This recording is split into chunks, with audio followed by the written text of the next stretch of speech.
Olá, pessoal. Boa noite aos senhores. Boa noite, Jéssica, Kícia, Leandro, Roberto.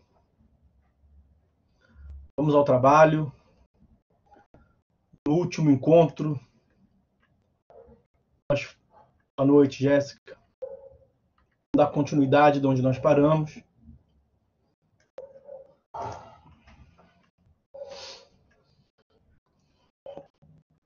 No último encontro, nós começamos a falar sobre a apelação.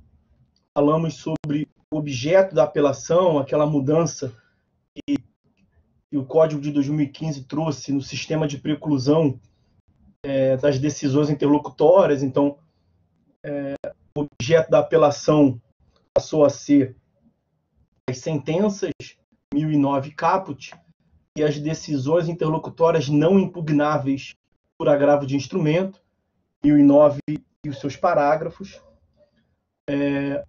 Falamos também dos vícios que são impugnáveis na apelação. Você pode pedir a reforma quando você alega error in iudicando. Você pode pedir a invalidação quando você alega ter havido error in procedendo. E nós vimos que, em geral, quando do error in procedendo, do reconhecimento do erro no procedimento, o tribunal invalida, anula, cassa a decisão e retorna com os autos ao primeiro grau para que profira uma nova decisão, obedecendo de modo correto o procedimento.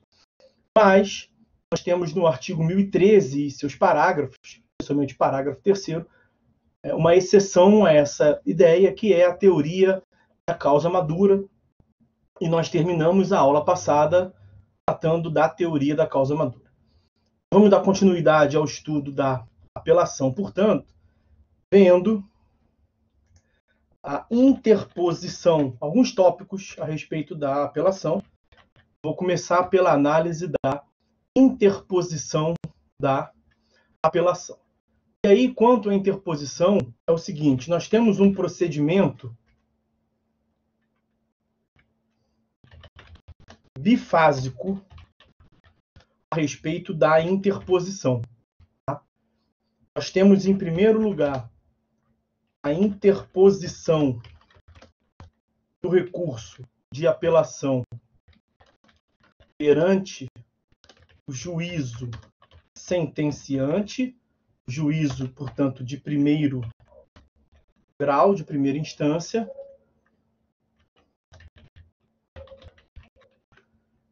E nós temos, no segundo momento, o juízo de admissibilidade da apelação sendo realizado no tribunal, sendo realizado pelo tribunal, chamado juízo ad quem. Então, se interpõe a apelação no juízo a quo, no juiz que proferiu a sentença, mas ele não analisa os requisitos de admissibilidade. A análise a respeito da admissibilidade da apelação, ela é de competência privativa do tribunal, pelo menos na imensa maioria dos casos. Isso nós vamos encontrar a regulamentação dessa previsão no artigo 1010. Vejam o que prevê o artigo 1010 em seu caput. A apelação interposta por petição dirigida ao juízo de primeiro grau conterá. Eu não vou analisar os incisos agora, porque os incisos tratam propriamente das formalidades que se deve observar, e vou analisar em tópico separado. Tá? Então, ali, no caput do artigo 1010, nós temos a previsão, portanto, da interposição da apelação perante o juízo sentenciante, o juízo de primeiro grau. E no parágrafo 3º, nós temos a previsão de que, adotado, na verdade eu vou trazer todos os parágrafos. Eu vou ler o parágrafo 3º, que é o que me interessa aqui para puxar o assunto. Adotadas as providências que o juiz de primeiro grau vai tomar, a após as formalidades previstas nos parágrafos 1º e 2º, que eu vou delimitar aqui com os senhores, os autos serão remetidos ao tribunal pelo juiz, independentemente de juízo de admissibilidade, ou seja, o juízo de primeiro grau, o juízo ACO, ele não realiza o juízo de admissibilidade. Então, o que os parágrafos 1º e 2º do 1010, o que eles tratam? Quais são as providências que o juízo de primeiro grau ele adota? As providências são essas. A primeira providência que ele adota é a intimação do apelado, do ex-adverso, do apelante, o apelado, para a apresentação das contrarrazões à apelação, o que se dá ali no parágrafo 1º do artigo 1010. Uma segunda providência possível do juízo de primeiro grau é a intimação do apelante mesmo, a intimação do apelante para apresentar contrarrazões à apelação adesiva da outra parte, do apelado. Os senhores devem se lembrar, nós tratamos dos recursos adesivos, artigo 997, parágrafos 1º e 2º. A apelação é um dos recursos que admite a técnica do recurso adesivo. Quando a parte está medianamente satisfeita, ela pode apostar no trânsito em julgado e deixar de interpor o recurso de modo independente. Se a outra parte interpuser o seu próprio recurso para impugnar a sentença, para impugnar a decisão, aqui nesse nosso caso, a sentença, a aposta daquela parte que deixou de recorrer, apostando no trânsito em julgado, não vai se consumar. O ordenamento jurídico devolve para ela a possibilidade de recorrer o recurso de modo adesivo. O recurso adesivo ele se dá no prazo das contrarrazões.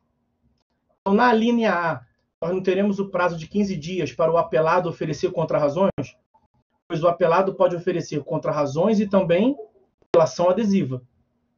Em havendo apelação adesiva, você vai intimar o apelante originário para oferecer contrarrazões à apelação adesiva. Uma terceira hipótese que nós temos seria, e essa hipótese da intimação do apelante para contrarrazoar a apelação adesiva está no parágrafo 2º do 1010. Se o apelado interpuser a apelação adesiva, o juiz intimará o apelante para apresentar contrarrazões. Mastigadinho. Uma terceira hipótese seria a intimação do apelante para apresentar contrarrazões, as contrarrazões do apelado, quando nas contrarrazões do apelado tiver impugnação à decisão interlocutória não agravável. Nós falamos aqui que com o sistema do novo código, nós passamos a ter uma modalidade distinta e sui generis, que é na peça de defesa as contrarrazões, o oferecimento de um recurso, uma manifestação do direito de ação. Vejam lá o que consta do artigo 1009, parágrafo 2º. 1009, parágrafo 2º. É possível que a impugnação à decisão interlocutória não recorrível por agravo de instrumento se dê em preliminar de apelação ou em preliminar de contrarrazões à apelação. E aí, quando a impugnação à decisão interlocutória se dá em preliminar de contrarrazões, pense no caso de uma multa processual, para estar ali recorrendo nas contrarrazões. Você vai ter que ouvir o apelante para exercer contrarrazões àquele recurso que está dentro das contrarrazões. Olha, parágrafo 2º, 1009.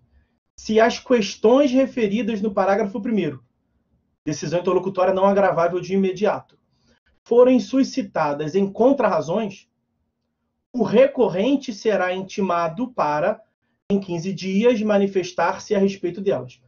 Então, nós temos o apelante, abriu-se 15 dias para o apelado oferecer contrarrazões, e nas contrarrazões do apelado, ele trouxe uma impugnação à decisão interlocutória. É parecido com a ideia de recurso adesivo.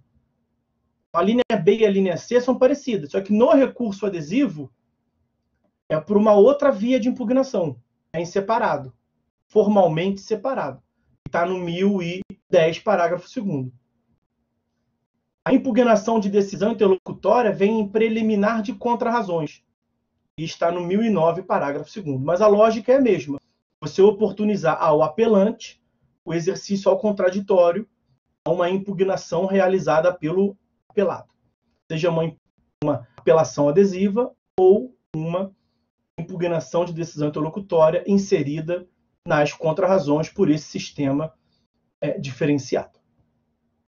E compete ainda ao juízo de primeiro grau o exercício do juízo de retratação, em algumas hipóteses, quando cabível. Nós falaremos sobre esse juízo de retratação adiante, quando formos analisar os efeitos da apelação. Em geral, não há o tal do efeito regressivo. O juízo de retratação é uma característica própria do efeito regressivo. Em geral, as apelações não têm efeito regressivo, mas nós temos algumas apelações em específico, aquelas previstas no artigo 485, parágrafo 7º, artigo 332, eu vou ter que buscar lá. 332, parágrafo 3º.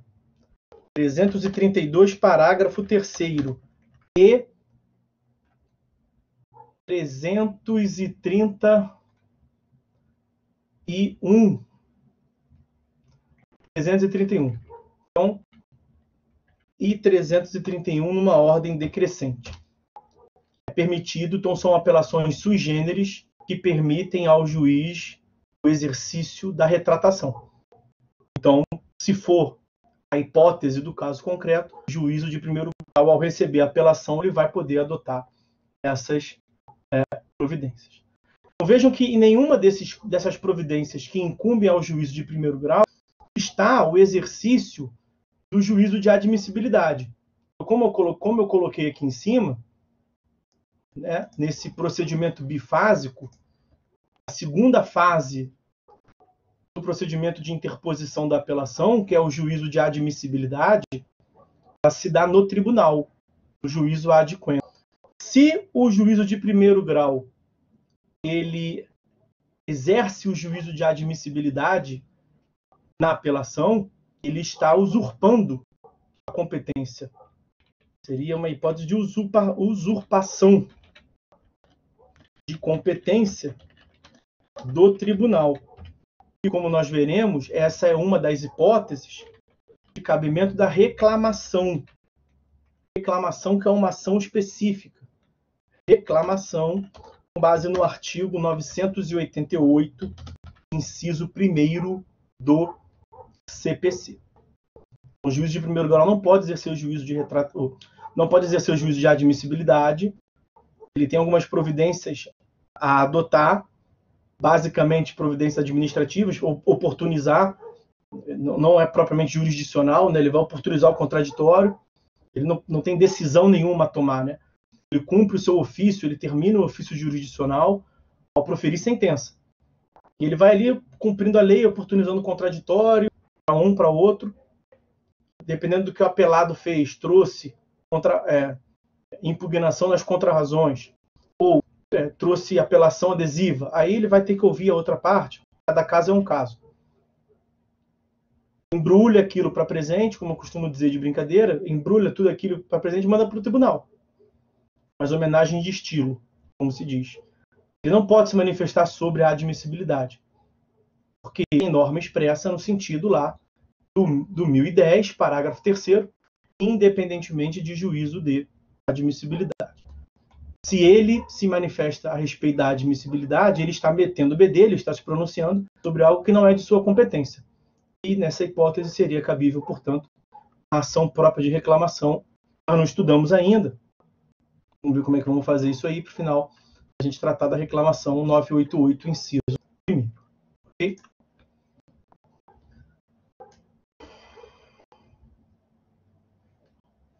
sobre a interposição na apelação era isso.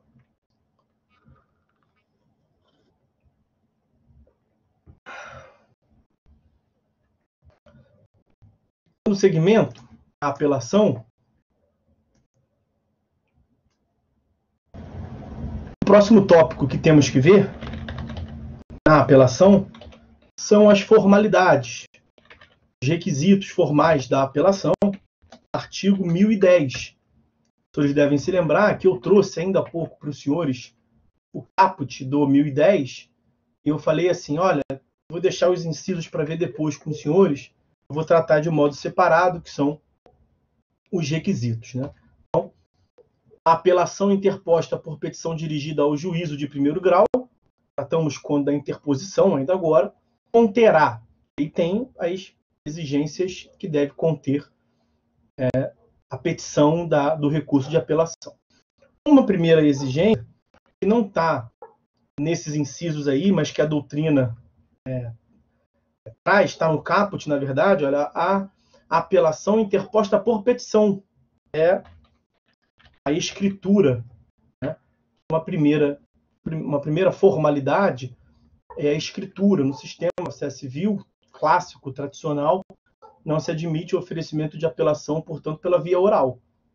A apelação deve ser proposta, deve ser oferecida, interposta por petição, de modo escrito.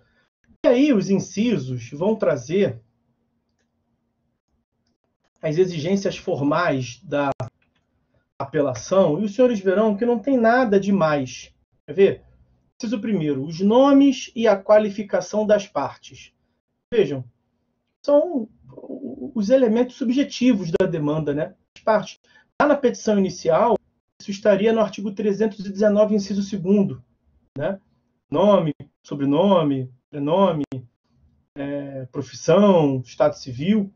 E aí, veja, a jurisprudência do STJ é no sentido de que, como as partes, o apelante e apelado, em geral, elas já fazem parte do processo, não é esse requisito um elemento essencial da apelação, né? Porque, justamente, elas já estão qualificadas na relação processual. Então, o STJ é no sentido da instrumentalidade do processo de não reconhecer nulidade, porque não há prejuízo nesse caso. É muito diferente, nós vimos quando do estudo da legitimidade da interposição dos recursos, quem possui legitimidade para recorrer? As partes, o Ministério Público e terceiro. Um terceiro que se sentir prejudicado pela decisão, pode interpor apelação? Pode. Mas eventual apelação interposta por terceiro, aí esse elemento se torna algo imprescindível. Tá?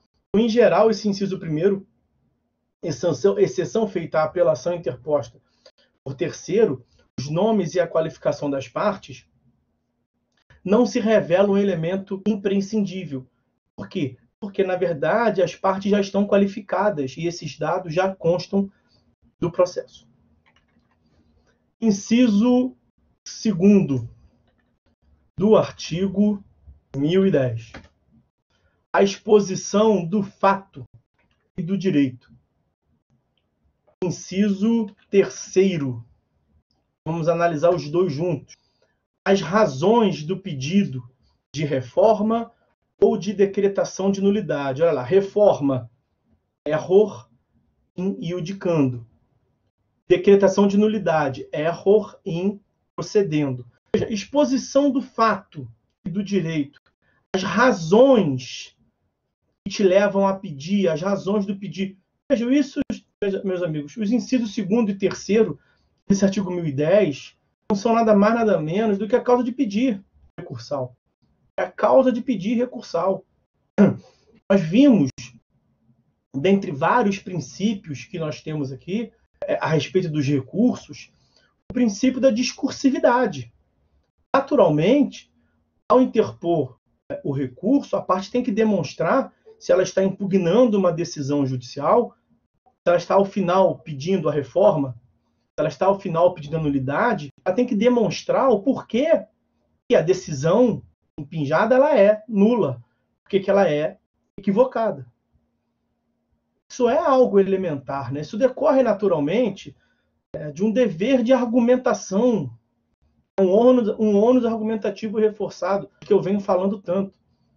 Quando nós analisamos os poderes do relator, lá no artigo 932, inciso 3º, nós falamos que um requisito específico que leva à inadmissibilidade do recurso é o ônus da impugnação especificada. As partes têm que impugnar de modo especificado os argumentos da decisão impugnada. Isso a parte faz aonde? Expondo os fatos, expondo o direito que alega ter e apresentando as razões pela qual entende que deve haver a reforma, porque que a decisão julgou mal, aonde que ela alega ter o error in iudicando, aonde que ela alega ter o error in procedendo. Isso me parece algo elementar. Não tem muito mais o que falar aqui. E o inciso 4º desse 1010, por fim, trata do pedido. O pedido de nova decisão. Vejam, pedido de nova decisão. Nós já falamos, o pedido de nova decisão da apelação vai ser reforma ou invalidação, como está ali em cima, né? Porque os resultados possíveis dos recursos como um todo são reforma, invalidação, integração ou esclarecimento. Mas integração e esclarecimento são os pedidos próprios dos embargos de declaração. Todos os outros recursos têm a finalidade ou de buscar a reforma ou de buscar a invalidação. Veja que o inciso 3º ali deu a dica para vocês. As razões de pedir reforma, as razões de pedir a nulidade. Então, o pedido vai ser ou a reforma ou a nulidade. Lembrem-se que nós tratamos daquela máxima do tantum devolutum quantum appellatum. Né? Tantum devolutum quantum appellatum. Significa que o tribunal julga aquilo que é pedido, aquilo que é apelado. Né? É a consagração do princípio da congruência, da correlação, da adstrição do âmbito do tribunal. Nós vamos passar logo a tratar dos efeitos da apelação. Já até adiantamos alguns. Nós veremos novamente o efeito devolutivo. Nós vimos os efeitos devolutivos do recurso como um todo. Vamos lembrar aqui minimamente a respeito da apelação. E aí vamos recordar que o efeito devolutivo se subdivide no plano horizontal e no plano vertical. Você devolve ao conhecimento do tribunal aquilo que você expressamente solicita, uma reanálise. Ou seja, é a parte quem define os limites de atuação do tribunal, do ponto de vista horizontal. Então, há uma esfera, se o recurso é um ato voluntário, como nós falamos aqui em tantas oportunidades, a parte pode recorrer, por exemplo, parcialmente da decisão, não recorrer no todo.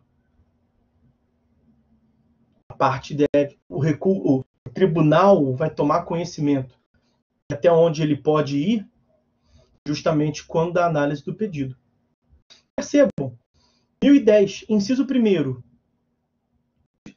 os elementos subjetivos da demanda, né? As partes. Inciso 2º e 3º, causa de pedir. Inciso 4º, pedido. Eu vivo falando aqui com os senhores quais são os elementos da demanda. No nosso direito, prepondera a teoria da tríplice identidade. Tria idem. São 3 elementos que compõem a demanda. Partes, causa de pedir, pedido. Olha aí. São esses 3 elementos que compõem os requisitos da apelação. Vejam como é que muitas das vezes, conhecendo e compreendendo uma base teórica, acaba que muitas das vezes os institutos se repetem. Eu estou aqui o tempo todo. Todos estão tendo aula comigo, já deve ser, sei lá, estamos aqui em processo civil 3, mais TGP 1 e 2, 5 períodos. Quantas e quantas vezes eu falo de elementos da demanda o tempo todo? Porque isso é importante para a compreensão e para a definição do âmbito de atuação em juízo. Então está visto aí os requisitos formais, as formalidades da apelação. Vamos avançar tratar do próximo tópico. Deixa eu ver como é que está o quórum aí. Poucas pessoas. Só 6.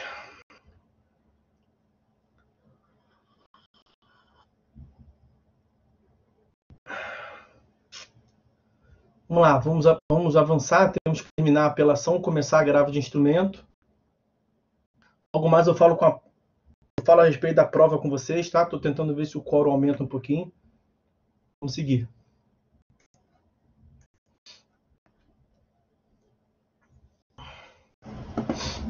Então, senhores, vamos tratar, sem maiores delongas, a respeito dos efeitos da apelação. Os efeitos da apelação. Vamos tratar aqui do efeito devolutivo, o efeito suspensivo e o efeito regressivo. Vamos ver separadamente cada um deles. Nós já tratamos lá em um tópico próprio os efeitos do recurso, que vai nos socorrer aqui em larga medida. Eu vou só apenas recordar aqui aos senhores. Tá? Interposta a apelação, ela será imediatamente distribuída a um relator, e esse relator vai exercer o juízo de admissibilidade, como nós vimos, e vai prover, portanto, a respeito da adequação do processo à hipótese de julgamento monocrático, né, do artigo 932, incisos 3º, 4º e 5º, a depender de aplicação de uma tese vinculatória, seja uma a respeito de uma aplicação favorável ao recorrente, ou se a sentença tiver contrariado, o tribunal, nós já tratamos disso, o relator pode monocraticamente, nas hipóteses dos incisos 4º e 5º, julgar monocraticamente, só isoladamente, o recurso. Ele vai analisar, portanto, se é a hipótese. Sendo a hipótese, nós vamos ver que vai caber um recurso específico, que é o recurso de agravo interno, nos termos do artigo 1021, não chegou ainda, nós vamos ver o próximo, logo depois do agravo de instrumento, nós vamos falar do agravo interno. Pois bem, não sendo hipótese de julgamento monocrático, compete ao relator se pronunciar a respeito dos efeitos da apelação e preparar o seu voto, que será dirigido e encaminhado à secretaria da Câmara à qual ele pertence, para fins de encaminhamento e preparação da sessão de julgamento dos demais membros do colegiado.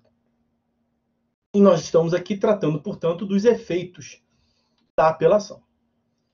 Nós temos, como lhes disse, 3 efeitos. O primeiro efeito que nós veremos a respeito da apelação é o efeito devolutivo.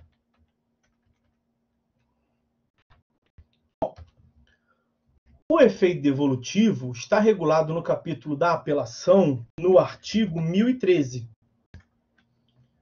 E pelo efeito devolutivo, nós já estudamos, transfere-se para o tribunal, ao tribunal, o conhecimento de toda a matéria impugnada. A amplitude de toda a matéria, mas desde que seja a matéria impugnada. Isso abrange, portanto, o efeito devolutivo no plano horizontal. Eu não vou me aprofundar aqui, porque nem temos tempo para isso, né? Nós já vimos. Nós temos o efeito devolutivo no plano horizontal, que é o que se encontra no 1013 caput do CPC. Vejam, a apelação devolverá ao tribunal o conhecimento da matéria impugnada. A contrário senso, a matéria não impugnada transitou em julgado. O tribunal não pode, sobre ela, tomar conhecimento. Mesmo que formalmente estejamos diante de uma decisão só, uma sentença só, ela tem vários capítulos distintos. Compete ao recorrente, ao apelante, definir de qual parte, parcelas, fragmentos da decisão ele quer recorrer, ou se de toda ela. E ele vai definir isso nos pedidos, como nós vimos ainda há pouco. Ele vai definir quantum devolutum, quantum appellatum. Esse é o efeito devolutivo horizontal, do qual já falamos aqui largamente. Nós temos o efeito devolutivo vertical. O efeito devolutivo vertical estão nos parágrafos 1º e 2º desse artigo 1013. Então, 1013, parágrafos 1º e 2º.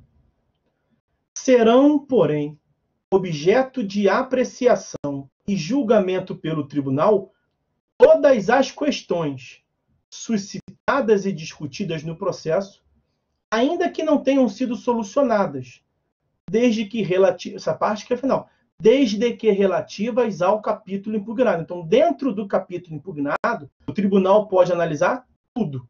Então, dentro do capítulo impugnado, o recorrente, o apelante, não tem a prerrogativa, a primazia de falar, quero que você analise esse capítulo aqui do dano material, mas quero que você analise só as minhas teses, não quero que analise a tese da outra parte. É claro que não. É evidente que não. Então, dentro do capítulo que se impugna, o tribunal é livre para analisar tudo. Parágrafo 2º. Quando o pedido ou a defesa tiver mais de um fundamento e o juiz acolher apenas um deles, o juiz trata de um deles só. A apelação devolverá ao tribunal o conhecimento de todos os demais. Porque isso já está implicitamente contido no parágrafo 1º. Isso é, portanto, o conhecimento do efeito devolutivo no plano vertical, dentro dos limites do recurso, e é o plano horizontal quem define até onde o recurso vai. Toda a matéria que se insere naquela delimitação que o recorrente escolheu, o tribunal é livre para analisar. Efeito devolutivo no plano horizontal. E aí tem a teoria da causa madura. Teoria da causa madura que está previsto nos parágrafos 3º, 4º do 1013. A teoria da causa madura, ela é uma subdivisão, vamos assim dizer, também do efeito devolutivo, né? Então, está inserido nesse artigo 1013, nos parágrafos 3º e 4º, mas nós já analisamos a segunda metade, na parte final da aula passada. Foi aquela parte que eu lhes disse que, em geral, quando do estudo ou quando da análise de um pedido de invalidade, de invalidação, de cassação de uma decisão, o tribunal, ao julgar, né, procedente, ao dar provimento ao recurso, portanto, ao cassar, ao anular, ao invalidar uma decisão, ele devolve ao juízo de piso para rever, para refazer. Fez errado, faz de novo. Só que em alguns casos, quando a causa está madura, quando não tem necessidade de uma instrução probatória, quando a causa já está pronta para julgamento e as hipóteses nós já analisamos, incisos 1º, 2º, 3º e 4º do parágrafo 3º, o rol é ainda exemplificativo, o tribunal pode, deve, prevalece o entendimento que é um dever, o dispositivo mesmo diz que é um dever. Se o processo estiver em condições de imediato julgamento, causa madura, o tribunal deve decidir desde logo. Porque nós temos uma exceção, ao invés de descer o juízo de piso, o juízo a cor, refazer, para depois decidir de novo, para depois a parte recorrer de novo e subir, poupa esse tempo pela economia processual e o tribunal já se manifesta de novo. Nós vimos que em alguns casos tem algumas críticas de supressão de instância, mas já está visto a teoria da causa madura. O próximo efeito que nós temos que ver, tópico de número 2, portanto, é o efeito suspensivo. O que nós já falamos aqui nessa disciplina sobre o efeito suspensivo? Nós vimos lá na teoria geral dos recursos que pelo artigo 995 do CPC, os recursos não possuem efeito suspensivo, salvo quando a lei atribuir ou quando o julgador, o relator, conceder. A apelação é um caso na qual a lei concede. Então, a apelação é uma exceção. É uma exceção à regra. Por que a apelação é uma exceção? Porque a regra é não ter efeito suspensivo, automático. E a apelação tem efeito suspensivo. Da onde que eu estou tirando isso? A lei que tem que dizer, né? O 995 prevê que a apelação não tem, os recursos não têm efeito suspensivo, salvo se a lei afirmar que tem. E olha o que o 1012 diz. Olha, mais objetivo que isso não tem como. A apelação terá efeito suspensivo. Então, nesse caso, o efeito suspensivo é ex legis. Efeito suspensivo automático por conta da lei. Significa que, pela interposição da apelação, menos, não somente pelo cabimento, mesmo no curso do prazo, enquanto cabível a apelação, a sentença não produz efeitos. Quando a sentença nasce, quando a sentença é publicada, ela não produz efeitos. Por quê? Porque nos 15 dias imediatos é cabível a apelação e a apelação tem efeito suspensivo. Se a apelação for interposta, ela tem efeito suspensivo. Não produz efeitos a sentença. A sentença somente produzirá efeito depois do trânsito em julgado. Ou seja, quando não for interposta a apelação, ou depois da apelação interposta, se ela for confirmada pelo tribunal, depois da decisão do tribunal. Por quê? Porque o 1012 caput prevê que a apelação tem efeito suspensivo. Como eu disse, quando se diz que o recurso tem efeito suspensivo, como nesse caso a apelação tem efeito suspensivo, não é que se suspende a apelação. Então, o recurso não impugna uma decisão, o efeito suspensivo do recurso é que, na verdade, se suspende os efeitos da decisão impugnada. Nesse caso aqui, uma sentença impugnada. Ok? Perfeitamente. Acontece, senhores, que o parágrafo 1º desse 1012, para dar um temperozinho, ele tem a exceção da exceção. A regra é não ter efeito suspensivo. A apelação é exceção, tem efeito suspensivo. Qual é a exceção da exceção? Voltar para a regra, não ter efeito suspensivo. 1012, parágrafo 1º. Além de outras hipóteses previstas em outra lei, eventualmente, começa a produzir efeitos imediatamente após a sua publicação, efeitos imediatos, ou seja, não é suspenso. A sentença que, ou seja, as sentenças mencionadas no parágrafo 1º do artigo 1012 são impugnadas por apelação, o recurso cabível continua sendo a apelação, só que a apelação, nesses casos, não tem efeito suspensivo. Exceção da exceção. A própria lei que excepcionou a regra, ela deu com uma mão e tirou com a outra. Não em todos os casos. Ela falou, olha, esse recurso aqui tem efeito suspensivo na imensa maioria dos casos. Mas nesses casos aqui do parágrafo 1º, ele não vai ter. Porque são casos que eu, legislador, estou entendendo que são mais relevantes. Então, vocês vão ver que um dos exemplos é a sentença de alimentos. Aí, pela relevância do bem jurídico, resolveu-se que produz efeitos imediatamente. E os casos são esses aí. Tá? 6 incisos. A sentença que homologa a divisão ou demarcação de terras. A sentença que condena ao pagamento de alimentos. A sentença que extingue sem resolução do mérito ou julga improcedente embargos à execução, embargos do executado. A sentença que julga procedente o pedido de instituição de arbitragem. A sentença que confirma, que concede ou que revoga tutela provisória anteriormente concedida. E a sentença que decreta a interdição. Nesses casos, não há de se cogitar, portanto, em um efeito suspensivo ex lege. Nós voltamos para a regra geral. Então, o 1012, parágrafo 1º, ele tem a exceção da exceção, que consiste em um retorno à regra geral. E o retorno à regra geral é igual ao artigo 995. Artigo 995. Quanto ao efeito suspensivo, estudamos lá na Teoria Geral dos Recursos, artigo 995. E o que o 995 nos diz? Vou trazer aqui de novo. Eu acabei de ler, vou trazer aqui de novo. Os recursos não impedem a eficácia da decisão, salvo disposição legal. Essa disposição legal não vai nos adiantar, né? Porque o 1012 caput excepcionou, o 1012 parágrafo 1º voltou para o 995. Você tira esse salvo de disposição legal nessa hipótese. Você voltou para o 995, mas continua, ó.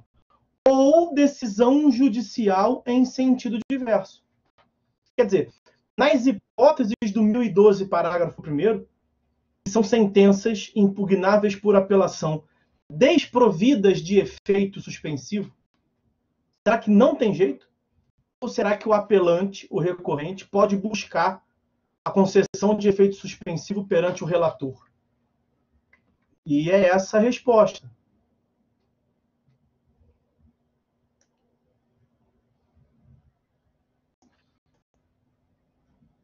Vou trazer aqui na ordem. Eu ia pular o parágrafo 2º, mas vou trazer ele. Parágrafo 2º do 1012. O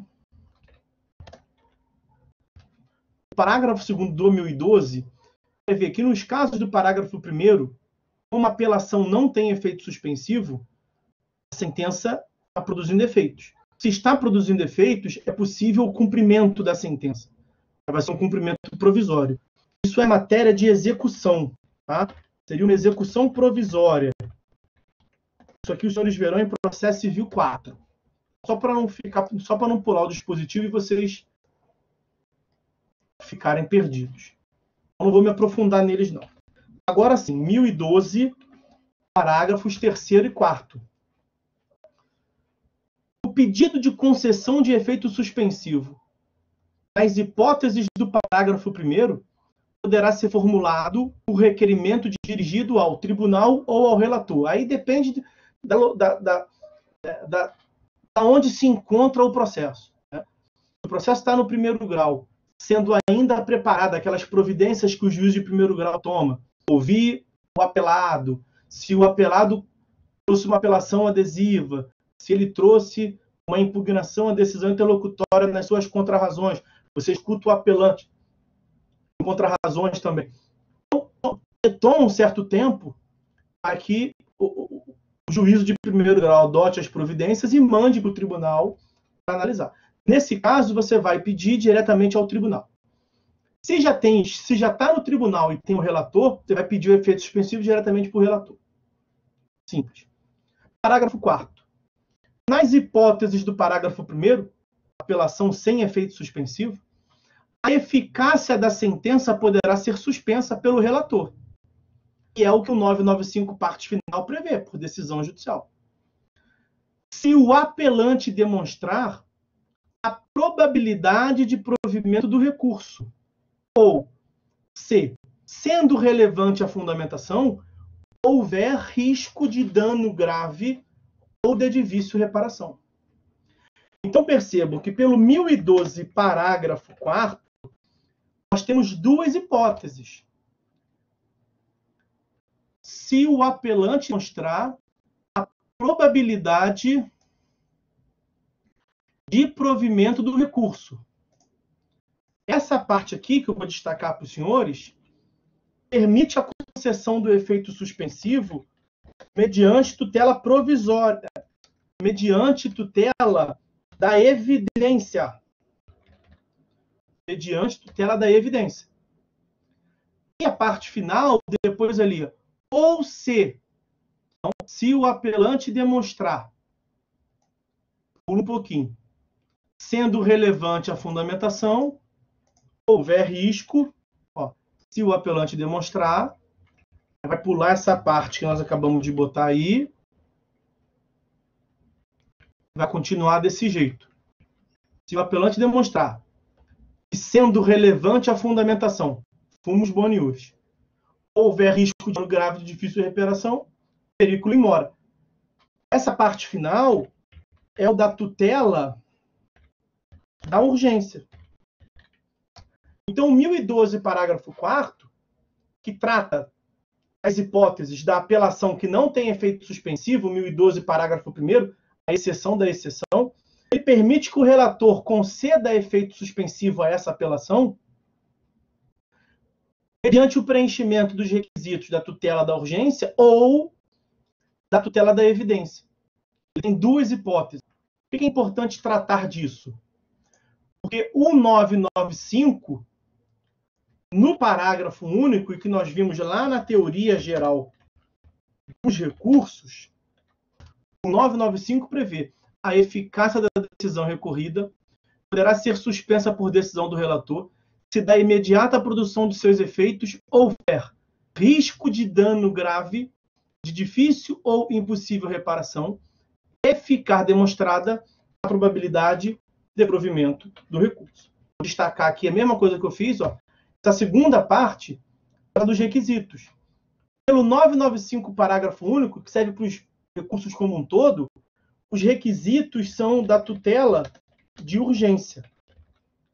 Então, numa análise comparativa do 995, parágrafo único, com 1012, parágrafo 4º, você percebe que no 1012, parágrafo 4º, você tem mais hipóteses de conseguir o efeito suspensivo.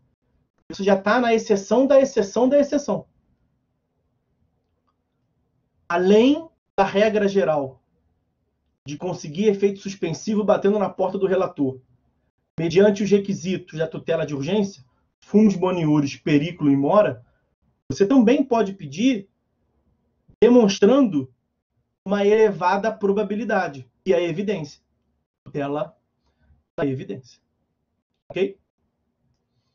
E aí, vamos tratar do efeito regressivo, que eu já até mencionei ainda há pouco com vocês.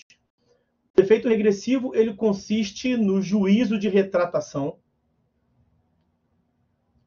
E o juízo de retratação, ele, em regra, ausente nas apelações. Em regra, não se admite juízo de retratação nas apelações.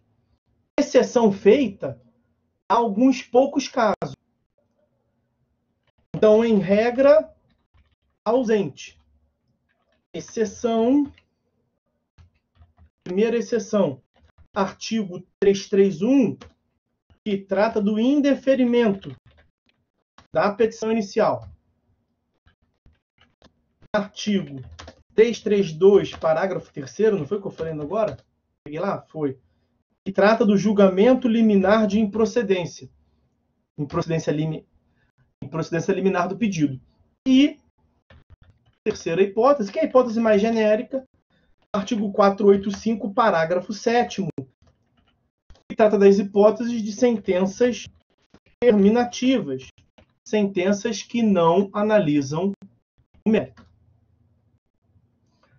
O que acontece aqui é o seguinte, é uma questão que a doutrina está por resolver, né? Nós temos que resolver essa questão. A aplicação do juízo de retratação, esse efeito regressivo, pressupõe, logicamente, era um consenso na doutrina, pressupõe a admissibilidade do recurso.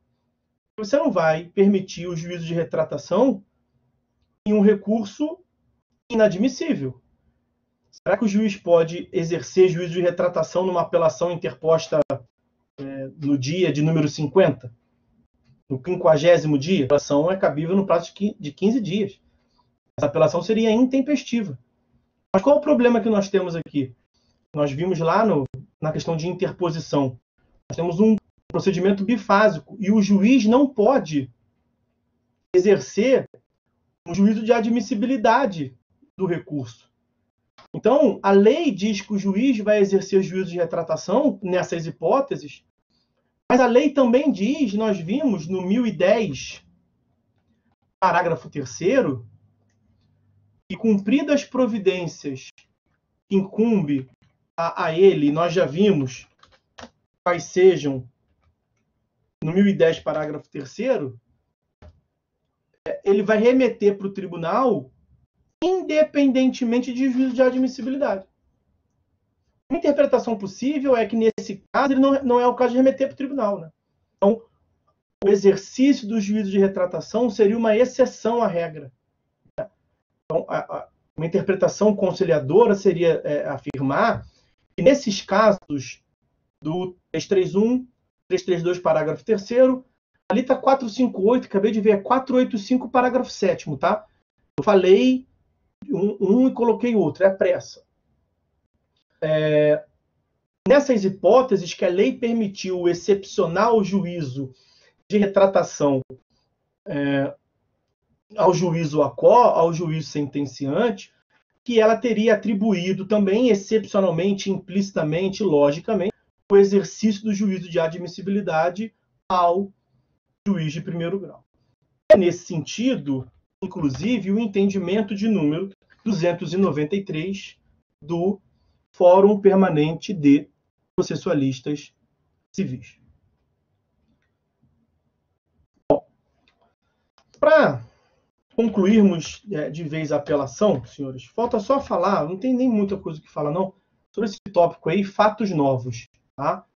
É o que se encontra do artigo 1014 do CPC. Vou trazer aqui para os senhores, 1014 do CPC. A única questão ali, ó, as questões de fato não propostas no juízo inferior poderão ser suscitadas na apelação se a parte provar que deixou de fazê-lo por motivo de força maior. A questão aqui, do ponto de vista mais técnico, vamos assim dizer, seria diferenciar fatos novos de fatos supervenientes. Né? Fato superveniente está regulado no artigo 933 do CPC. Se o relator constatar a ocorrência de fato superveniente, a decisão recorrida ou a existência de questão apreciável de ofício, ainda não examinada, devam ser considerados no julgamento do recurso, e intimará as partes. Então, os fatos supervenientes não se tem dúvida que podem ser conhecidos. O fato novo são aqueles que demandam a comprovação de uma força maior. E eles não foram trazidos por processo, os fatos novos, em razão de alguma questão de força maior. Fatos supervenientes à publicação da sentença, que demanda que são ignorados pela parte. Então, não tem muito que aprofundar muito em relação a esse 1014. Não, em geral, são admitidos com uma mínima demonstração de que não vieram ao processo porque a parte não tinha conhecimento. Tá? E vai abrir contraditório, evidentemente, para a oitiva da parte contrária. A gente chega, então, ao final do estudo da apelação, que é, como eu lhes disse, o recurso padrão, o recurso por excelência. Vamos passar para os outros recursos, que vai ter uma análise mais abreviada, porque vão se utilizar dos conhecimentos da apelação. Antes disso, olha lá, nós continuamos com os mesmos 6 alunos. Vou falar aqui da prova.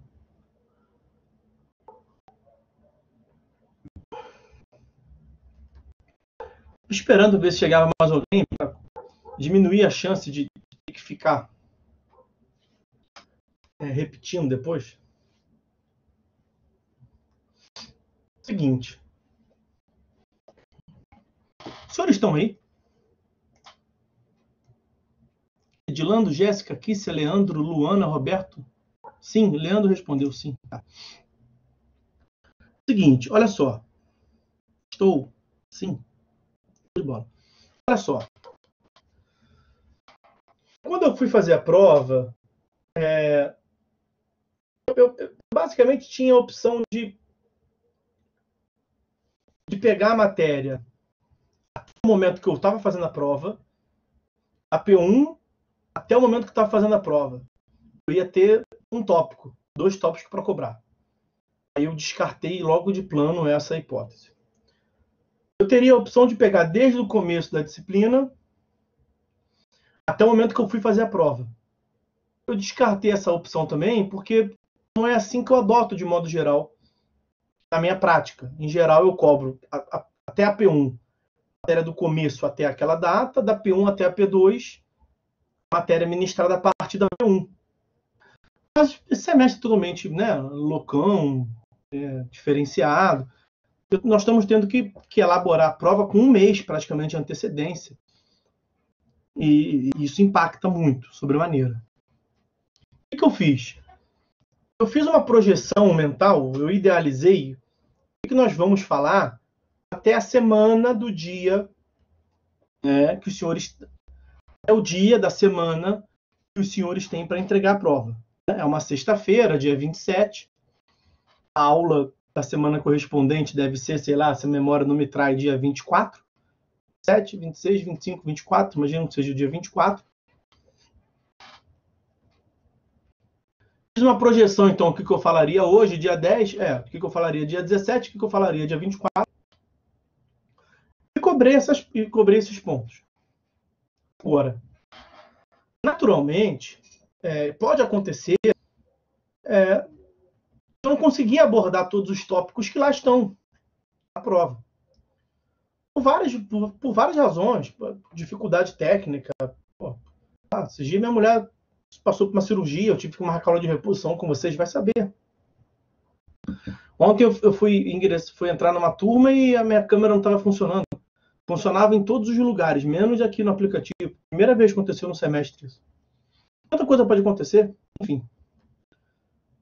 Se isso vier a acontecer, senhores podem ficar tranquilos, vou anular a questão, simples. Simples assim. Se tiver alguma questão que eu não tratei em sala de aula, eu vou anular a questão, vou botar no gabarito lá. Questão anulada, não deu tempo de tratar em sala de aula. Vou redistribuir o ponto na prova. Eu não me preocupo mesmo com a prova, entendeu? Não me preocupo. Eu me preocupo em passar o conteúdo para vocês. Aliás, o que eu vou fazer? Depois da P2, eu fico aqui o tempo todo, entro no horário, 5 minutinhos só de descanso para o pessoal ir chegando e paro de falar no momento final. Os senhores são testemunhas disso. O conteúdo é extenso. Difícil de abordar tudo. Absolutamente tudo vendo razoavelmente bem. O que eu vou fazer? Eu me proponho, mesmo depois de terminar o período, mesmo depois da P2, eu vou ficar aqui, eu estaria aqui para dar aula, para quem quiser. Ou podemos pensar também, sei lá, posso disponibilizar vídeos para os senhores no sistema para suprir. O que não der para tópicos mais laterais, que não der para abordar de menor importância, eu disponibilizo para vocês aqui.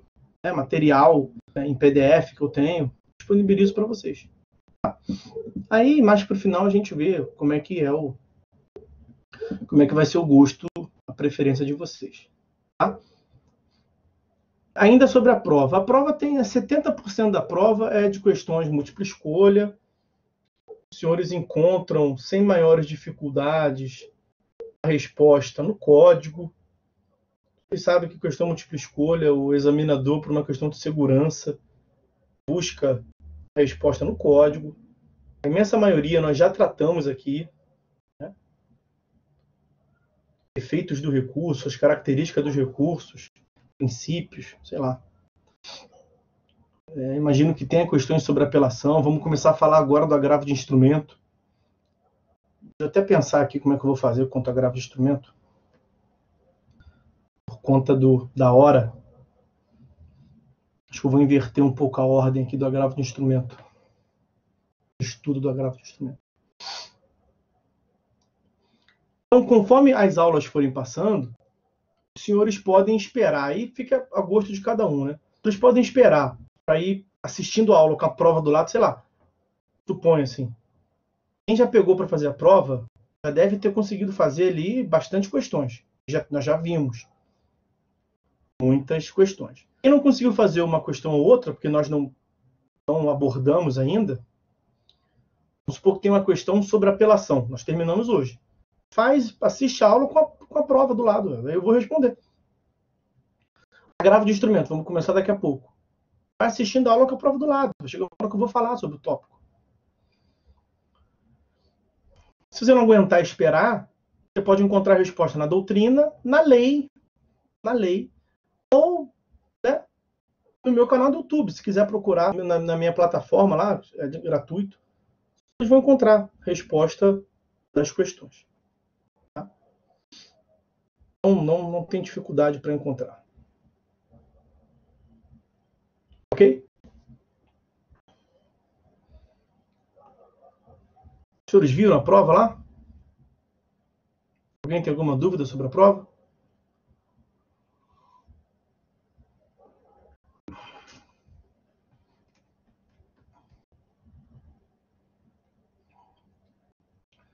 Ainda não viu. A Luana tá vendo agora. Olhei, mas sem dúvida. Aqui, só, já fiz 10 questões, olha que maravilha. A Luana não sabia. Eu não coloquei no grupo, não. E eu botei no grupo de vocês. Eu botei no grupo da disciplina? Estava disponível? Coloquei no grupo. Eu acho que eu tinha colocado no grupo. A Luana não tá no grupo aí, então tem. Ó, se não tá no grupo, a forma de saber é na aula mesmo. Então tá tudo certo. Show de bola. Então é isso, pessoal. Tá? Qualquer dúvidas, considerações, aí entrem em contato no inbox, no WhatsApp, na próxima aula. Vamos tocar o barco. Nós vamos começar agora o estudo do agravo de instrumento. O que nós temos mais complicado para ver no agravo de instrumento é o objeto do agravo de instrumento. Por isso, se lembram, nós falamos um pouco sobre isso lá no estudo da apelação. E o rol das decisões interlocutórias que são impugnáveis de imediato está previsto essencialmente lá no artigo 1015. E aí o que não foi impugnável de imediato por agravo de instrumento, você vai impugnar em preliminar de apelação. O sistema quis mesmo te deixar sem fazer nada, para dar uma dinâmica, uma efetividade ao processo. Então é importante que nós venhamos a delimitar e a compreender de modo bem adequado essa sistemática do 1015. Ele tem 13 incisos. E os incisos demandam uma explicação. E alguns dos incisos, o STJ ainda botou um tempero, sabe como? Ainda interpretou, dando uma esticada. Ao final, nós veremos que o STJ ainda deu uma embaralhada na situação. O que eu vou fazer? Pelo avançar da hora, 7h30, nós temos 50 minutos ainda de encontro. Não vou começar o estudo pelo objeto do agravo de instrumento. Vou deixar ele para o final. Aí eu imagino que a gente consiga ver tudo de agravo de instrumento aqui, que não seja o objeto. Eu deixo o objeto para o começo da próxima aula, estamos todos com gás. Aí na próxima aula a gente vai ver o objeto do agravo de instrumento, vamos ver agravo interno, vamos ver embargo de declaração, vamos ver um montão de coisa. Próxima aula. E aí provavelmente na próxima aula os senhores vão poder fazer a prova toda, para finalizar praticamente tudo. Ok? Então essa é a estrutura, melhor fazer assim, porque já vimos bastante coisa hoje. Finalizamos a apelação. Se eu ainda for forçar a barra com agravo de instrumento, a chance dos senhores bem compreenderem diminui, né? Naturalmente. Vou deixar para a próxima aula. Então vamos lá.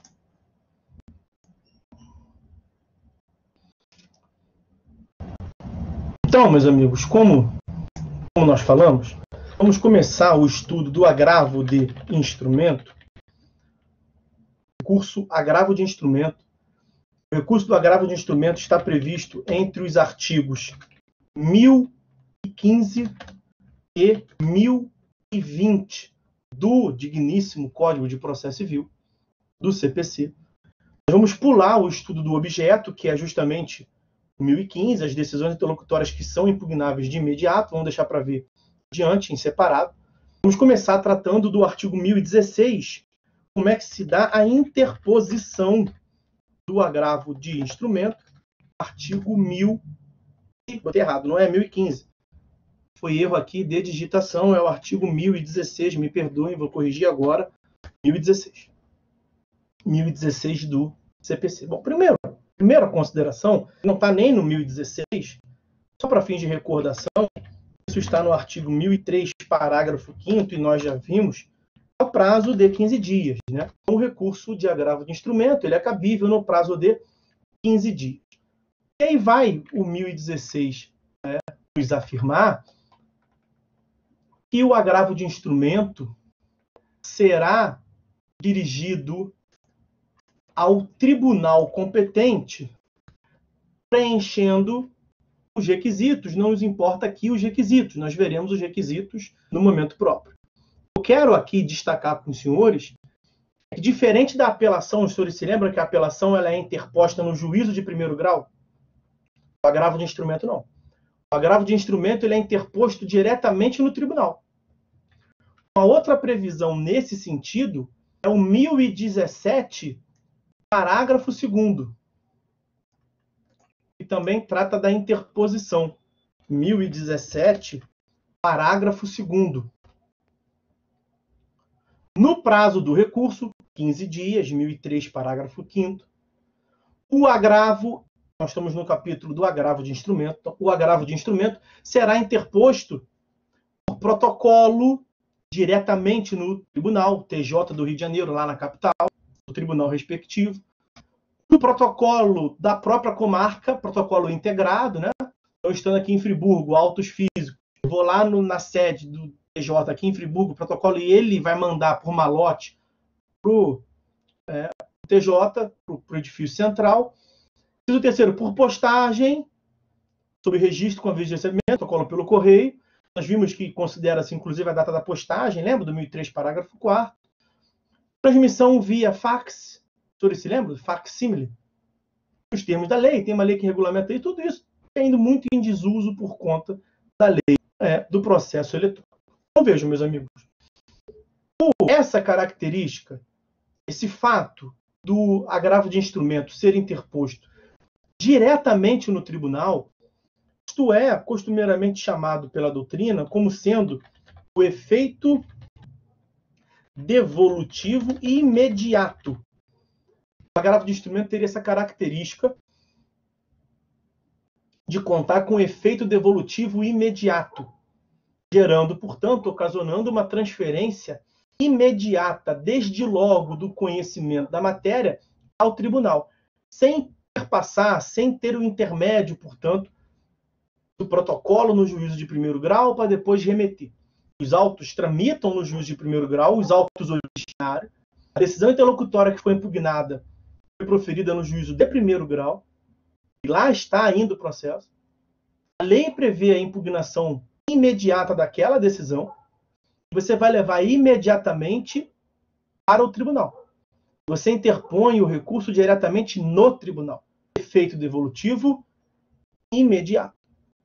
No CPC de 73, nós tínhamos uma outra modalidade de agravo que eu já mencionei aqui para vocês, lá atrás. Era o chamado agravo retido.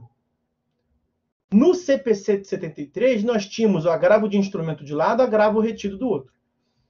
E toda decisão interlocutória, no Código de 73, toda interlocutória era impugnável de imediato, era recorrível de imediato. Algumas interlocutórias ocasionavam a ida de imediato para o tribunal, outras interlocutórias, ainda que tivessem sido recorridas, ficava o recurso, o agravo, o recurso de agravo, retido nos autos. Então, essa característica de efeito devolutivo imediato ficava ainda mais latente, ainda mais evidente no CPC de 73, porque de uma interlocutória que fosse cabível o agravo retido. Você interpunha o recurso e ele ficava retido. O efeito devolutivo não era imediato.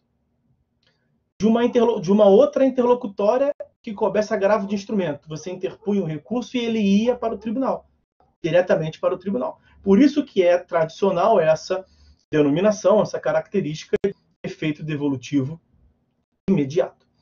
E uma outra consideração que nós já vimos aqui também, que é um pressuposto de admissibilidade, o recurso, a petição do agravo de instrumento, quando da interposição, ela deve ser instruída com o comprovante do recolhimento do preparo. Naturalmente, é um requisito de admissibilidade, assim como a apelação também o deve ser. Ok? Bom, um próximo tópico importante para que venhamos a falar a respeito do agravo de instrumento é justamente, como o nome indica, a formação do instrumento. Por que que esse recurso tem esse nome? Agravo de instrumento. O agravo de instrumento tem esse nome porque o processamento se dá mediante cópias dos autos originários. Porque enquanto os autos originários estão tramitando no processo, na instância de origem, imagina que a decisão impugnada está na 10ª vara civil, e você recorreu, foi direto para o tribunal. Você não leva os autos todo para o tribunal. Você leva a decisão. Você deve levar para o relator, para o colegiado, para o tribunal, algumas peças minimamente para que ele possa compreender. Você não joga a decisão pura, o seu recurso e a decisão. A lei vai te dizer quais são as peças que você deve minimamente levar para que ele possa compreender a controvérsia. Por exemplo, a petição inicial tem que ter, para que ele possa compreender como é que se deu início à controvérsia jurídica, qual foi o instrumento da demanda. Então, como os autos ficam na instância originária, o tribunal vai analisar mediante cópias. Originariamente, e veja, isso tem ainda maior relevância, esse aspecto histórico e a terminologia, o nome, num cenário em que não há processo eletrônico. Os autos eletrônicos fica tudo muito mais fácil. Mas se os senhores voltarem à imaginação e pensarem no tempo em que não tinha processo eletrônico, que eram mesmo autos físicos, a decisão proferida nesse processo aqui, nesses autos aqui, o juiz de primeira instância continuava analisando ele. Eu continuava tramitando na 10ª vara civil que nós cogitamos, né? Você tinha que tirar as cópias e levar as cópias para o tribunal. O tribunal julgar mediante as cópias. Uma forma de se chamar cópias no direito é instrumento. Quando você diz instrumento do contrato, cópia. Uma cópia do contrato. O agravo de instrumento é um recurso chamado de agravo. Tem vários tipos de agravo. Agravo interno, agravo retido no Código 73. Agravo de instrumento. Agravo de instrumento é o agravo julgado por cópias. Agravo de instrumento. Então, nós temos que formar o instrumento. Nós temos que saber, portanto, quais são as cópias que são obrigatórias, quais são as cópias que não são obrigatórias, quais são as cópias que são facultativas, e é isso que nós passaremos a ver. A apelação leva todo o processo, a apelação sobe com o processo todo. Essa é uma diferença clássica entre a apelação e o agravo de instrumento. A apelação sobe nos próprios autos. O agravo de instrumento, os autos originários ficam na instância originária e sobe apenas o próprio processado, o próprio recurso com o instrumento, com a cópia. Ok? Então, a finalidade de formar esse instrumento é justamente para que o tribunal que vai julgar o recurso possa extrair os principais elementos do processo, para que ele possa, portanto, ter uma adequada compreensão da causa, da decisão, do recurso que ele está em vias de analisar, o recurso que impugna uma decisão. E aí, isso, o agravo de instrumento não sobe, você já interpõe lá em cima, né? Então, essa figura de imagem de subir, na verdade, o que sobe numa figura de imagem é a decisão interlocutória, né? Você que leva ela diretamente lá para cima. Tá? Sobe no sentido de que ela vai ser impugnada por uma instância superior. Mas você interpõe o recurso diretamente lá em cima. Tá? Não é os autos que sobem. Os autos continuam na instância originária e você vai levar uma cópia lá para cima. Tá? Agravo de instrumento, você manda uma cópia lá para cima. Tudo isso, senhores, volto a dizer, muito mais importante em um cenário no qual os autos são físicos. E quando os autos são eletrônicos, quando os autos estão disponíveis num sistema, o relator lá em cima tem acesso vendo, clicando pelo número do processo. Né? Tudo isso vai perdendo o sentido nos autos eletrônicos. Bem, Como é que se dá essa lógica de instrumento, formação do instrumento, no Código de Processo Civil? A regulamentação está no artigo 1017. 1017.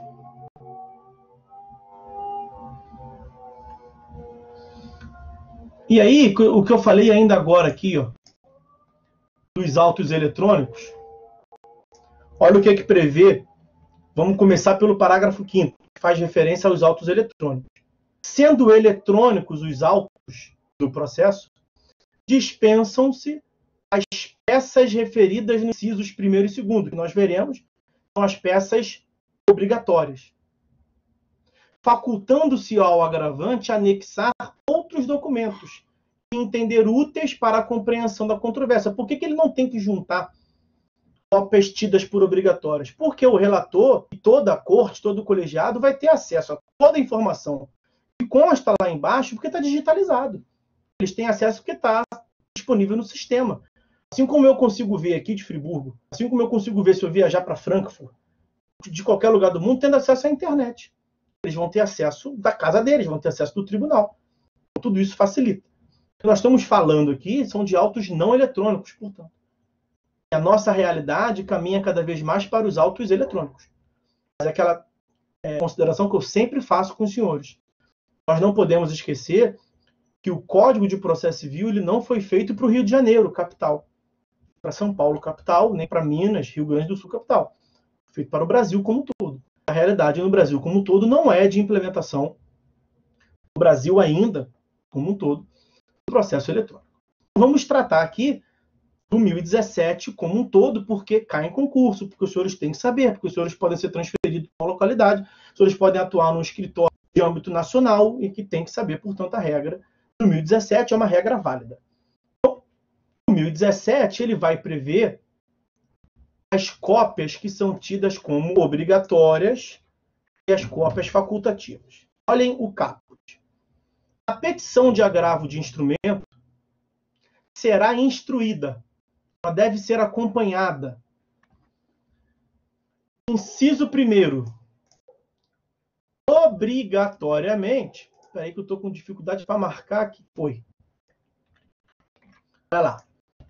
Obrigatoriamente, com cópias da petição inicial, da contestação, da petição que ensejou a decisão agravada, da própria decisão agravada, da certidão da respectiva intimação ou outro documento oficial que comprove a tempestividade e das procurações outorgadas aos advogados do agravante e do agravado. Percebam, pode parecer muita coisa, mas não é. Isso é o que tem que ter obrigatoriamente. São 6 elementos. Olha lá, petição inicial, contestação e a petição que ensejou a decisão agravada. Porque nem sempre a decisão agravada vem da petição inicial. Nem sempre a decisão agravada vem da contestação. A decisão agravada pode vir de uma fase mais avançada do processo. E aí cada caso é um caso. Se a decisão agravada vem de uma solicitação diretamente da petição inicial, sem nem ter contestação, é claro que você não vai juntar contestação, porque não tem no processo.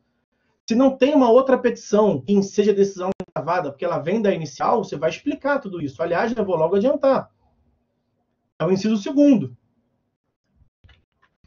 Se, eventualmente, um desses elementos obrigatórios não constam do processo, basta juntar uma declaração de inexistência de qualquer desses documentos referidos no inciso 1º. O próprio advogado faz isso, sob pena de sua responsabilidade pessoal. Mas, em havendo, o que tem que juntar? Cópia da petição inicial e cópia da contestação, além da petição que ensejou a decisão agravada. São os atos postulatórios. Atos postulatório inicial do autor e do réu, para que o tribunal possa ter compreensão das teses de ataque e de defesa. A petição que ensejou a decisão agravada e, naturalmente, a própria decisão agravada. Acho que até aqui é tranquilo. Você está impugnando a decisão. Você tem que botar a petição que solicitou a decisão. Petição inicial e a contestação, para que se tenha uma noção da controvérsia jurídica posta a julgamento. Qual é a finalidade da intimação da decisão. Lembrem-se que os autos estão na vara de origem, na instância de origem. O relator lá em cima, esqueçam autos eletrônicos, já falamos sobre isso. O relator lá em cima não está com os autos físicos. Você tem que juntar a intimação ou qualquer outro ato que comprove para fins de contagem do prazo. Porque ele vai receber o recurso protocolado no dia X, e ele tem que saber quando que começou a contar o prazo. 1003 caput, que nós estudamos aqui.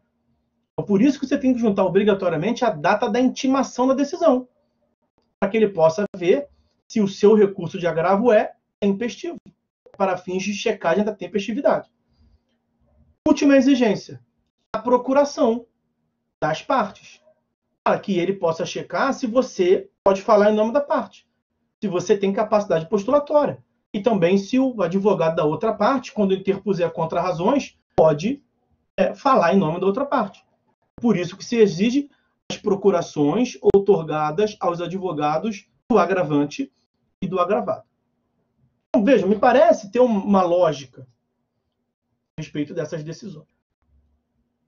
É muito comum, na prática, a depender do tamanho do... Mais uma vez, exceção aos autos eletrônicos, porque auto eletrônico nada disso pega, tá?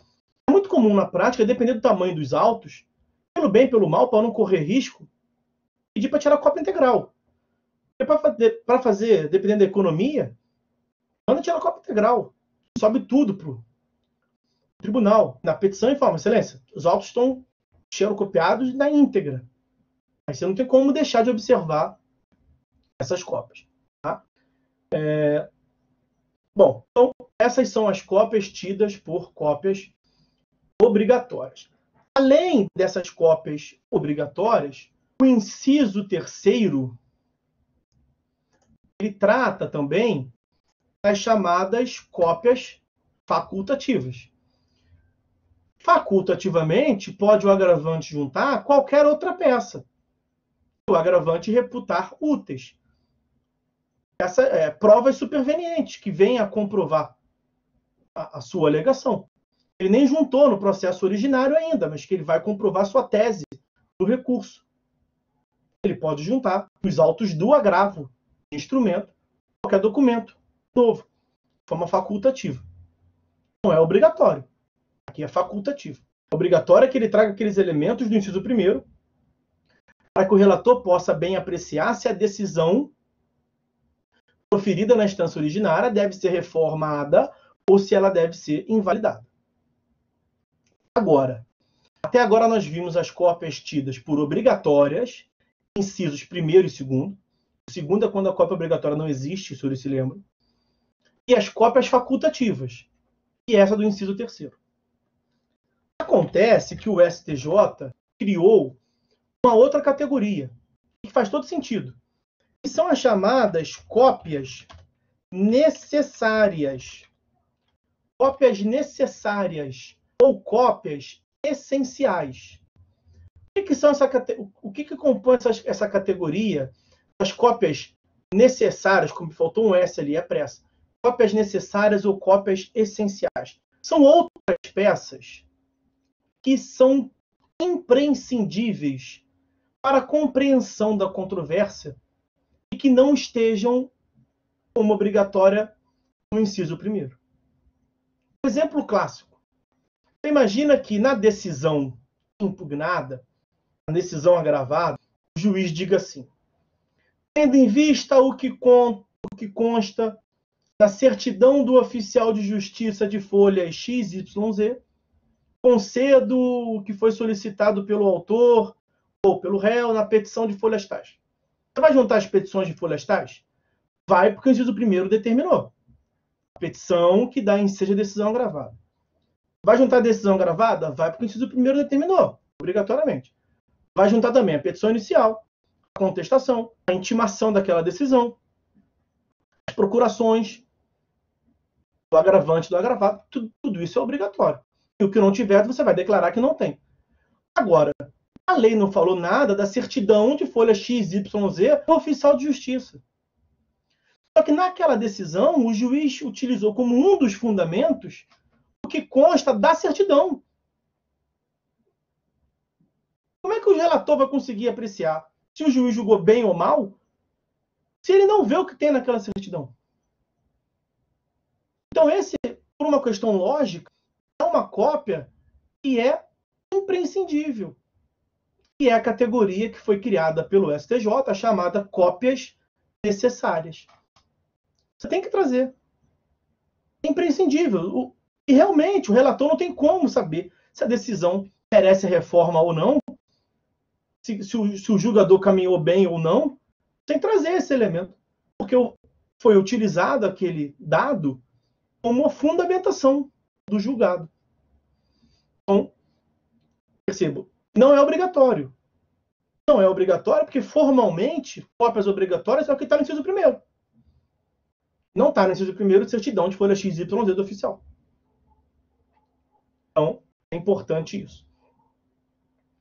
Agora, o próprio artigo 1017 prevê que, na falta de qualquer uma dessas cópias, isso está no parágrafo 3º. Então, vejam o 1017, parágrafo 3º. Na falta de cópia de qualquer peça, ou no caso de algum outro vício que comprometa a admissibilidade do agravo de instrumento, deve o relator aplicar o disposto no 932, parágrafo único. O que prevê o 932, parágrafo único? Aquela cláusula geral de sanabilidade dos vícios. A concessão de 5 dias para que o agravante complemente a documentação exigida, sane eventual vício incidente. O FPPC, que é o Fórum Permanente de Processualistas Civis, ele tem até um enunciado de número 82, no sentido de que é um dever do relator, não uma faculdade, a observância dessa lógica de sanabilidade. Em que pese o parágrafo 3º já ter dito que deve o relator, também o parágrafo único já ter falado que deve o relator conceder o prazo de 5 dias. Agora, atenção.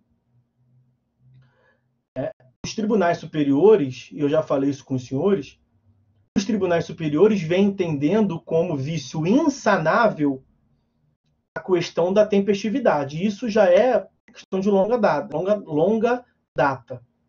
Então, vício relacionado à intempestividade, como, por exemplo, comprovação de feriado local, aí não incide aqui, porque agravo de instrumento é no próprio tribunal.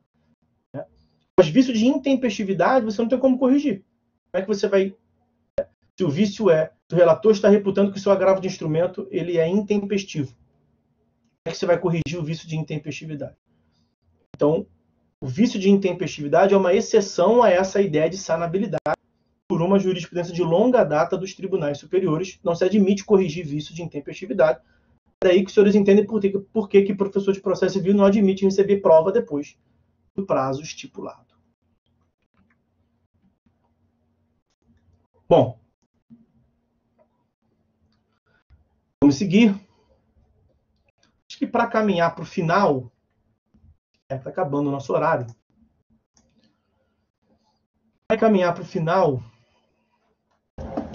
do agravo de instrumento, vamos falar dos efeitos do agravo de instrumento e a gente deixa o objeto do agravo de instrumento para o próximo encontro. O primeiro dos efeitos do agravo de instrumento é o efeito devolutivo. Quanto ao efeito devolutivo, nós já até comentamos, né? O artigo 1016 trata do efeito devolutivo imediato, né? Fizemos as considerações sobre isso. O agravo de instrumento ele é interposto diretamente no tribunal, o que ocasiona, portanto, o efeito devolutivo imediato. Essa é uma expressão clássica, enraizada, que vem do sistema processual anterior, quando existia o agravo retido, e o agravo retido ele não ocasionava o efeito devolutivo imediato, então era uma distinção do agravo retido com o agravo de instrumento, e o agravo de instrumento sempre teve e continua tendo esse tal que se chama efeito devolutivo imediato. Nós vimos lá na apelação que insere-se na análise do efeito devolutivo a tal da teoria da causa madura. Ela está prevista no Código, no capítulo da apelação, no artigo 1013, parágrafos 3º e 4º. Também vimos na aula passada e mencionamos, recordamos ela no encontro de hoje mesmo. E em que pese está previsto no capítulo da apelação, prevalece o entendimento, no âmbito do STJ, que é uma previsão relacionada à teoria geral dos recursos, de modo que se deve admitir uma aplicação aos outros recursos. Eu acho que nem precisaria se afirmar que é da teoria geral dos recursos, porque a apelação é o recurso ordinário padrão, já poderia ser aplicado para os outros. E o que nos importa aqui é o seguinte: aplica-se a teoria da causa madura ao agravo de instrumento. Há, inclusive, um enunciado do Fórum Permanente de Processualistas Civis, o enunciado de número 705 do FPPC, Fórum Permanente de Processualistas Civis, nesse sentido, aplicação dos parágrafos 3º e 4º do artigo 1013 ao agravo de instrumento. Ele até especifica um tipo de agravo de instrumento, mas nós não vimos ainda os tipos de agravo de instrumento, os objetos, o objeto do agravo de instrumento, nós vamos deixar para a próxima aula. O segundo efeito é o efeito suspensivo. E o agravo de instrumento, ele segue a regra geral do artigo 995, previsto lá na teoria geral dos recursos. Significa que o agravo de instrumento ele é desprovido de efeito suspensivo ex lege, né? Efeito suspensivo automático pela própria lei, ex lege ou ope lege. Mas nada impede, como nós já vimos em várias passagens aqui, que se obtenha a concessão mediante decisão judicial, decisão do relator, desse efeito suspensivo. E como que se obtém a concessão pelo relator desse efeito suspensivo? É o que consta do artigo 995, parágrafo único, mediante os requisitos da tutela de urgência. Então, o agravante deve demonstrar fumus boniuris, a probabilidade de provimento do recurso, e o periculum in mora, né? A existência de risco de dano grave ou de difícil ou impossível reparação decorrente da produção imediata de efeitos da decisão. Ok? Pois bem, o último efeito que nós deveremos ver é o efeito regressivo. O efeito regressivo, como nós já tratamos, consiste no juízo de retratação. Juízo de retratação. Diferentemente da apelação, o juízo de retratação é a regra no agravo de instrumento, como consta do artigo 1018 do CPC.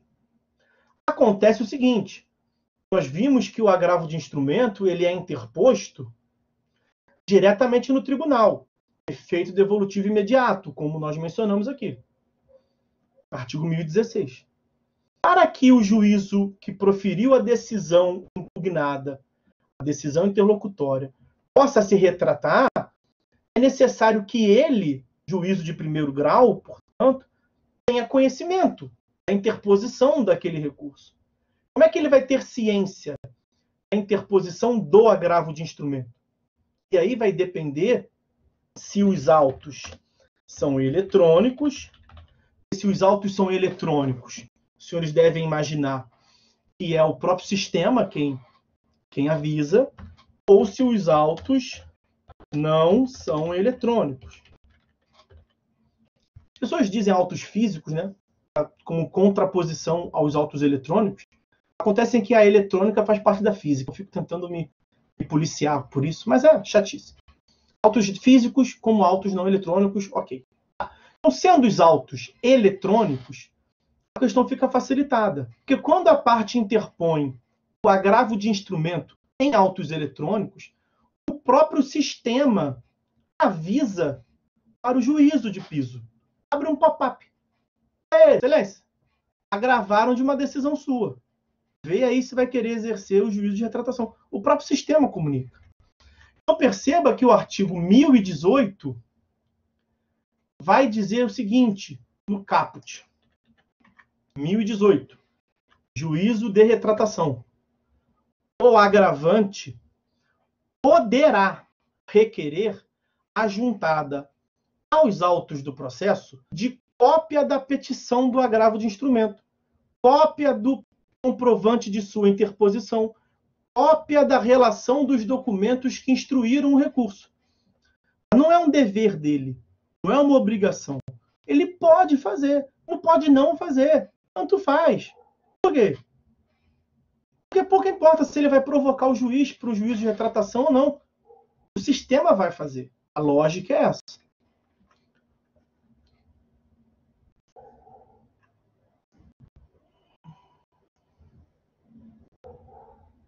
Aí, olha o que o parágrafo 2º prevê. Não sendo eletrônicos os autos, percebo que o CPC mesmo nunca utiliza a expressão autos físicos. Por conta disso. A eletrônica faz parte da física. Bem, não sendo eletrônicos os autos, o agravante tomará a providência. Percebam como é que no caput é facultatividade. Poderá. Porque o caput é direcionado para os autos eletrônicos. E no parágrafo 2º é um dever. Não sendo eletrônicos os autos, o agravante tomará a providência prevista no caput. Qual é a providência prevista no caput? Dar ciência ao juízo de origem. Requerer a juntada aos autos do processo de cópia da petição do agravo, cópia do comprovante da interposição, cópia do documento que juntou. Ele peticiona no juízo, juntando a petição do agravo e dos documentos do comprovante de interposição. Para dar ciência, a excelência, recorri e agravei da tua decisão. Ele tem 3 dias para fazer isso. No prazo de 3 dias, a contar da interposição do agravo de instrumento. Cada decisão. Ele tem 15 dias úteis sempre para impugnar a decisão. Depois que ele agravou, ele tem 3 dias para comunicar o juízo de origem. Isso nos autos não eletrônicos, nos autos físicos. Por quê? Já vou chegar lá, Luana. Por quê? Porque nos autos não eletrônicos, o cara imprimiu, foi lá no tribunal, protocolou e o juiz não está sabendo de nada. Porque os autos estão correndo na mão do juiz da 10ª vara, nós vimos lá naquele exemplo, o agravo está correndo no tribunal. Ele não está sabendo. Ok? Muito bem. No Código de 73, já era assim. E o Código de 73 foi redigido, foi elaborado em uma época em que a regra era os autos não eletrônicos. Então, a previsão era apenas essa, de que era um dever do agravante juntar em 3 dias, era o mesmo prazo de 3 dias, era essa mesma exigência, juntar essa documentação para dar ciência ao juízo ACO que proferiu a decisão impugnada. E o que o Código de 73 previa? Que o descumprimento dessa imposição ocasionaria o não recebimento, a inadmissibilidade do agravo de instrumento. Era um requisito de admissibilidade do agravo de instrumento. Isso era um vício tão grave que ensejava a inadmissibilidade do agravo de instrumento. Olha como é que está atualmente. Na verdade, atualmente, houve uma mudança. E atualmente isso pode ensejar a inadmissibilidade. Quer ver? É o parágrafo 3º. Então, estamos nos autos não eletrônicos. Porque nos autos eletrônicos, o sistema resolve tudo. Nos autos não eletrônicos, o agravante tem que, em 3 dias de quando ele protocolou o agravo de instrumento, ele tem 3 dias para peticionar no juízo ACO, que proferiu a decisão interlocutória, dando ciência que ele agravou. A excelência, agravei da tua decisão. Basicamente é isso. Parágrafo 3º. O descumprimento da exigência de que trata o parágrafo 2º, isso que eu lhes falei. Agora, desde que arguido e provado pelo agravado, importa a inadmissibilidade do agravo de instrumento. Essa parte entre vírgula ali que entrou. Desde que arguido e provado pelo agravado. Antes, gerava sempre a inadmissibilidade do agravo de instrumento. Agora não. Agora depende de alegação do agravado. Então, o agravante nada informou em autos não eletrônicos. O agravante tinha que informar no juízo de origem em 3 dias. Nada fez. E o agravado, ciente disso, ao invés de bater no relator e caguetar, e falar, e gritar, e alegar isso, nada fez também. Então, está todo mundo comendo mosca. Julga o agravo de instrumento. Porque é uma incumbência do agravado alegar e provar o descumprimento de um ônus que a lei atribuiu ao agravante. Se o alegado for lá no relator e é o que se espera, né, ele tem que tutelar o interesse dele. Relator, o que acontece é o seguinte, o camarada aí, agravante, descumpriu um ônus que a lei lhe impôs. Você não vai acreditar, excelência. Ele não informou no prazo de 3 dias, os autos não são eletrônicos, Vossa Excelência sabe, os autos não são eletrônicos, ele não informou para o juiz do acordo e ele agravou. Então faz um favor aí, faz um favor para mim e para Vossa Excelência. Inadmite esse agravo. É -1 para Vossa Excelência julgar, não tem a chance de reformar a decisão, sai todo mundo feliz, menos ele. É bobo. Conseguiu a lei. A lógica é essa.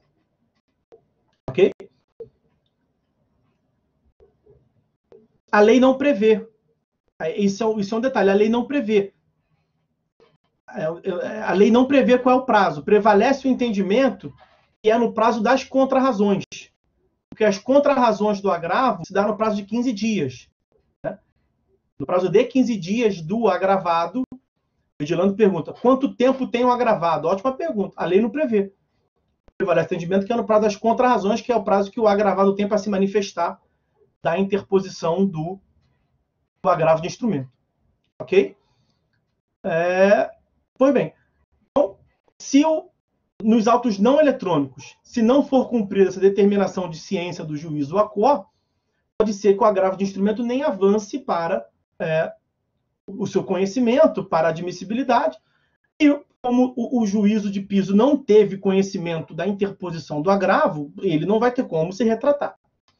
Agora, são autos não eletrônicos, e o cara cumpriu o parágrafo 2º, peticionou dando ciência. Ou são autos qual que eu falei? São autos não eletrônicos, físicos, e o cara cumpriu dando ciência.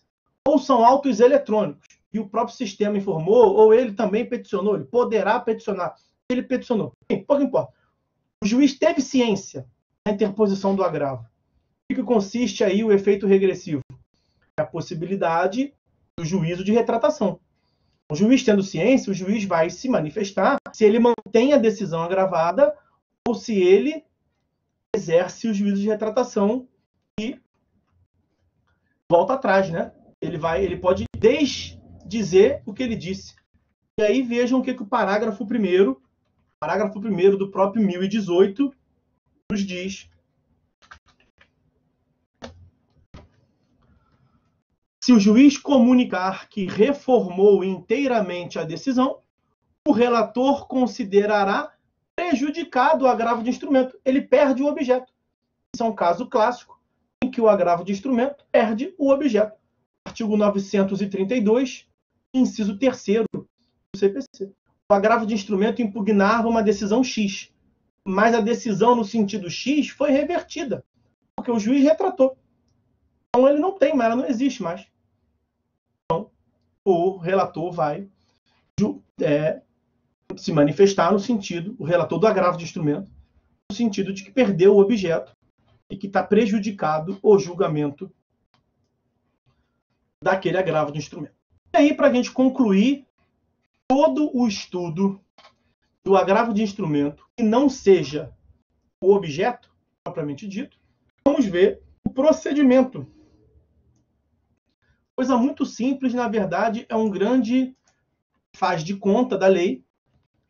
procedimento do agravo de instrumento, artigos 1019 e 1020 do CPC.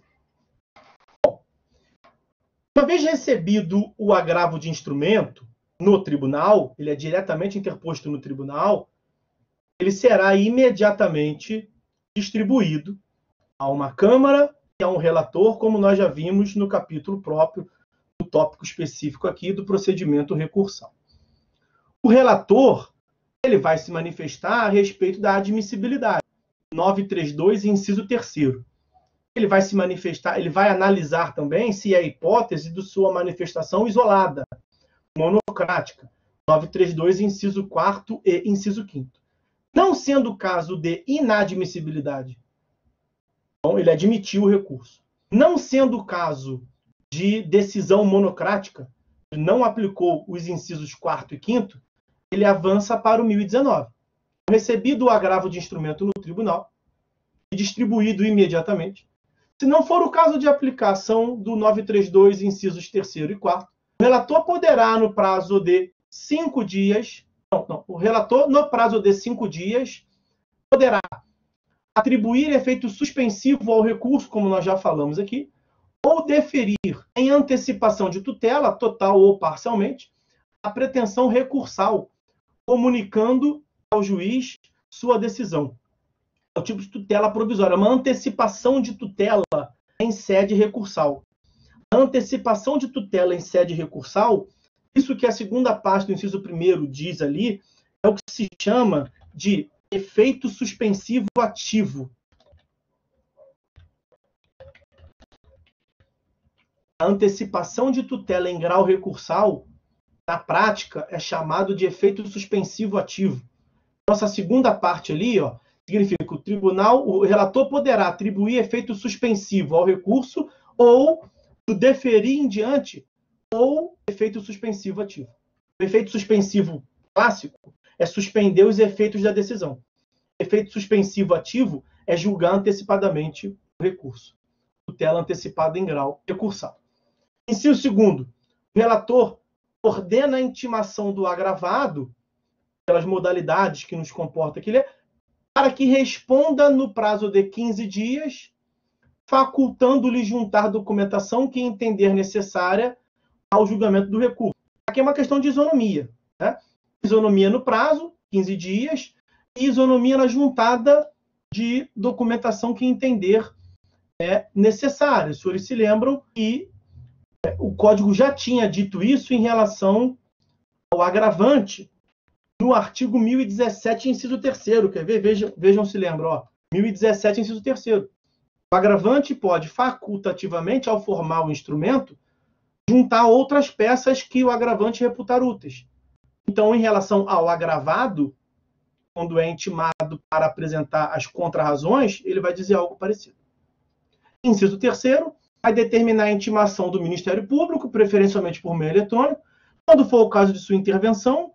As hipóteses de intervenção do Ministério Público estão previstas no artigo 188 do Código de Processo Civil, para que ele se manifeste no prazo de 15 dias. E aí, estando tudo ok, preparado, ouviu um, ouviu outro, o MP se manifestou, o relator solicitará dia para julgamento em prazo não superior, aqui é que é a grande farsa, né?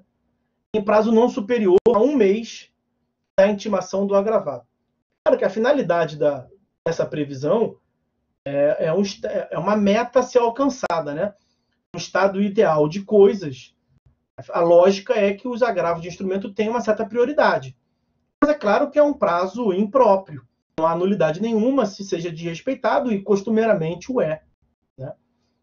1 mês após a intimação do agravado, ali intimação 15 dias, ele está dizendo que em 45 dias, 2 meses, teria o julgamento do agravo, o que naturalmente não acontece, os senhores devem fazer ideia. Não gera nulidade, a intenção ali do legislador, naturalmente, foi criar uma certa perspectiva de que o agravo de instrumento seja julgado com uma rapidez desejável.